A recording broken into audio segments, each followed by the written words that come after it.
moving? Yeah, obviously. Figured I'd let you catch up. Whoa! This just got a whole lot more interesting. Let's make this quick. Wait a minute. Thor, see if you can clear a path on the bridge. Aye. Go! We gotta leave men out here. We need backup.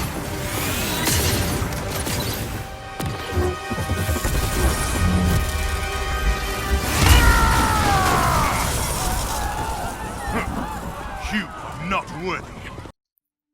My time with Marvel's Avengers has been one of ups and downs. My impressions after playing the beta weren't the most positive, and when I jumped into the full game for the purpose of this review, I did so with healthy skepticism. My first few hours with the game were a pleasant shock to me though, with its campaign starting off strong and exhibiting the sort of character-focused storytelling I had hoped that it would. But my initial jubilation at this game seemingly being better than I had expected it to be, eventually turned into disappointment once again. As I played more of the game, its issues started becoming clearer. Now, after having put several dozen hours into its single-player and multiplayer offerings, I would still say that Marvel's Avengers is better than its beta suggested, but not significantly so. By and large, it's still held back by a number of major issues, and what it ultimately is a disappointing waste of what initially seemed like impressive potential. My biggest issue with the game is one you'll no doubt see being brought up by countless people over the coming weeks and months. The game that the developers wanted to make has been crippled by the game that the publisher wanted it to be. Marvel's Avengers live service loot-driven action RPG approach has been a major point of contention amongst its prospective community for as long as we've known about it. And while many, myself included, had hoped that a strong execution of overdone ideas would have allowed the game to stick the landing even in the face of overwhelming skepticism from audiences, what's instead happened is exactly what most had feared. Those contentious elements have all come together to turn Marvel's Avengers into largely a soulless affair that wastes the incredible potential of the characters it portrays and the property it adapts. One of the biggest problems that leads to is its repetitive and bland multiplayer missions. As far as pure quantity is concerned, Marvel's Avengers isn't lacking in content, but this is a classic case of quantity over quality. There are just a handful of mission objectives that the game cycles through on a constant basis, none of which are going to win any awards for innovation. A couple of these, in fact, are just poorly designed, like objectives that task you with defending a certain area, which you have to do by standing within a small blue circle on the ground.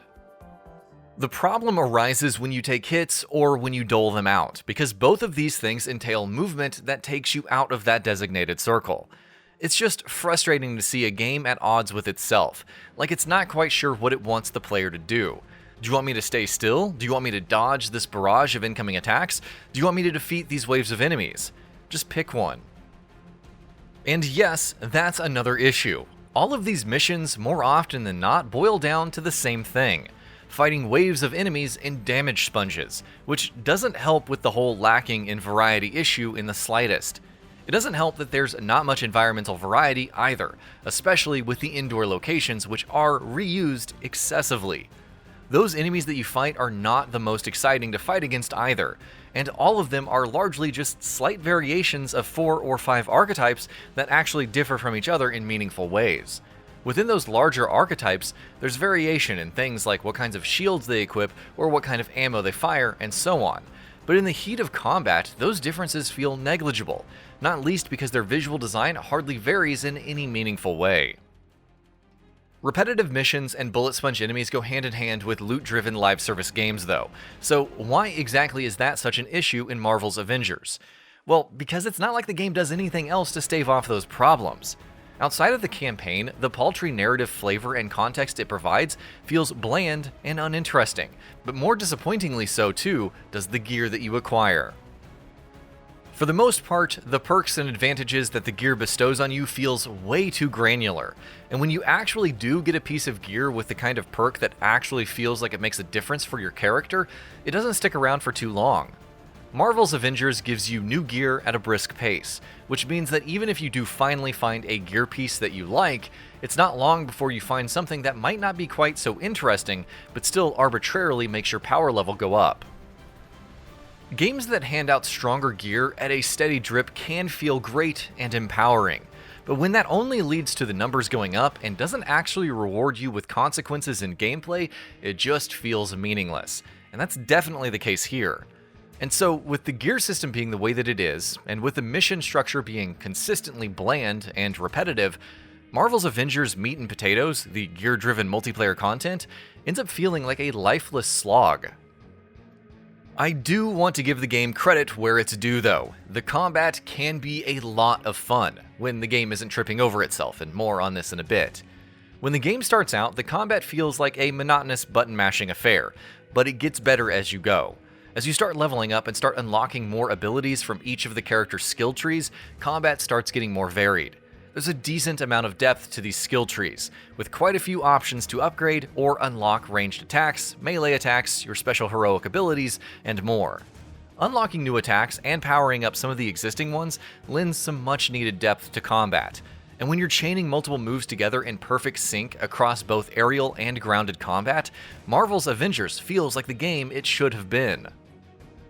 Something else that deserves a lot of praise is how different all of the 6 playable characters feel to play as, and how well the game manages to nail the unique feeling of playing as each of these superheroes in spite of being bound to a single standardized control scheme.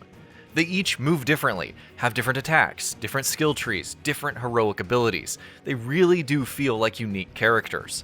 My absolute favorites to play as were Ms. Marvel, Captain America, and Black Widow.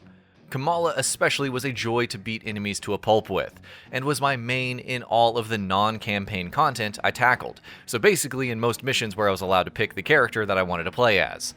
Thor can also be a lot of fun, especially once you're a little deeper into his skill trees, but his primary light and heavy attacks don't have the oomph to them that they really should. The feedback that you get upon each hit, combined with the limp sound effect that accompanies them, feels like the exact opposite of what a blow from Mjolnir should feel like. Flight controls are also not the best, and though I eventually found them to be much more tolerable than the horrible first impression that they had made on me, things just never felt as smooth and slick as they should have.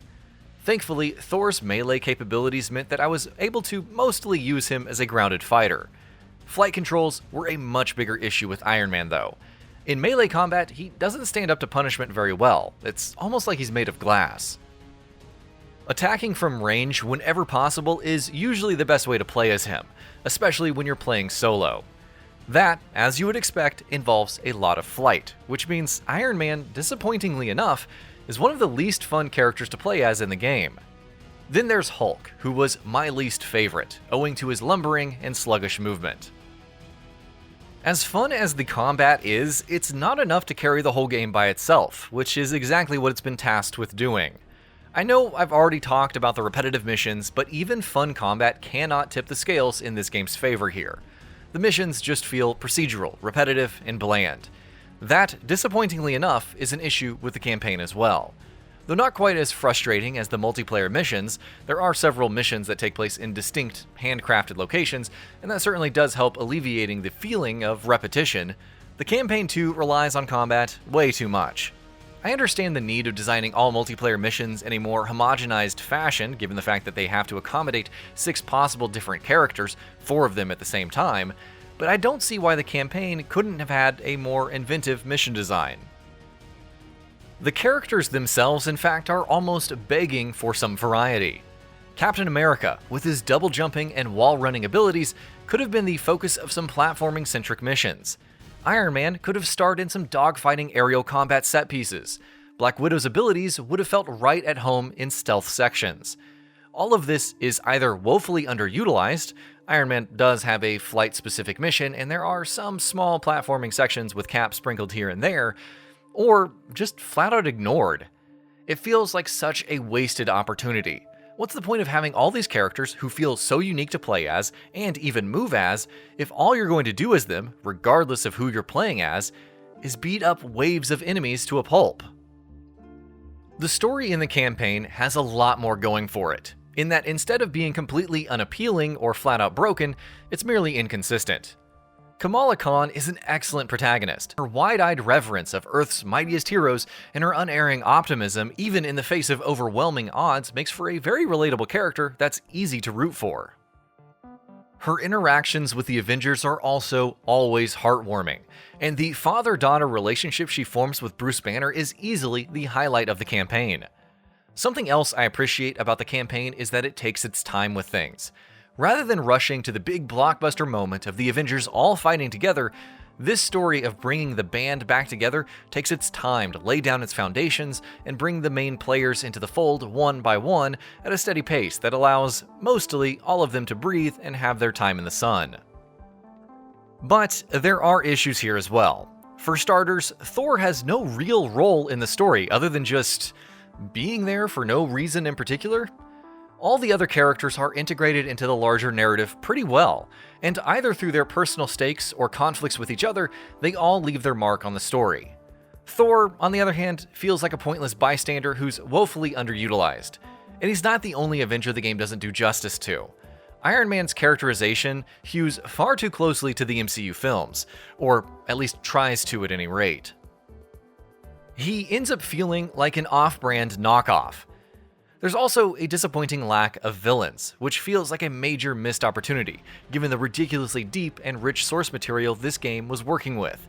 And it doesn't help that MODOK and AIM as a whole are far from the most threatening big bads an Avenger story could have hoped to have had.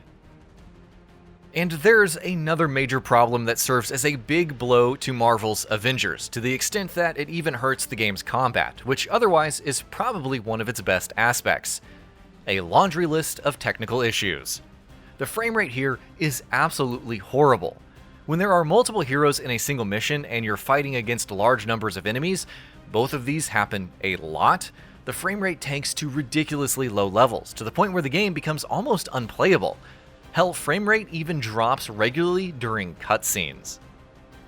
There are also major texture pop-in issues, multiplayer bugs that have forced me to quit out of missions on more than one occasion, numerous lip-syncing issues, and I know this one is a nitpick, but many instances of subtitles not even being close to matching what's happening on screen. The audio is also completely borked. During my playthrough of the campaign, for the entirety of the penultimate mission, which is quite long, the sound effects for hits, landing on enemies, explosions, and collisions were completely missing and were instead replaced by a loud and obnoxious droning noise in the background. Dialogue also often gets cut off when it's not supposed to, and at times it isn't even said at all. All in all, I haven't seen a game launching in such a poor technical state in a long time. This is yet another example of a game using its ongoing live service nature as an excuse to launch in a state it had no right to launch in. I wanted to like this game. I really did. I still do. When it's not getting in its own way, the combat is a ton of fun, and the character-specific moments in the campaign, especially those that put the spotlight on Kamala, are legitimately good bits of comic book superhero storytelling. There have been plenty of moments during my time with the game where I've genuinely had a great time. But Marvel's Avengers keeps finding ways to drag itself down. At times, it almost feels like it goes out of its way to do so. There's just so much here that I can't overlook, no matter how hard I may try. An unnecessary and broken loot system, a litany of horrible technical issues, uninspired and one-note mission design, and a story that fails just as much as it succeeds. It doesn't matter how mindlessly fun the combat is, it isn't enough to overcome such a heavy list of problems. And that about does it for this video. If you enjoyed what you watched and want to see more from Gaming Bolt, you can always hit that subscribe button and turn on the bell icon next to it. That way you will never miss any of our videos.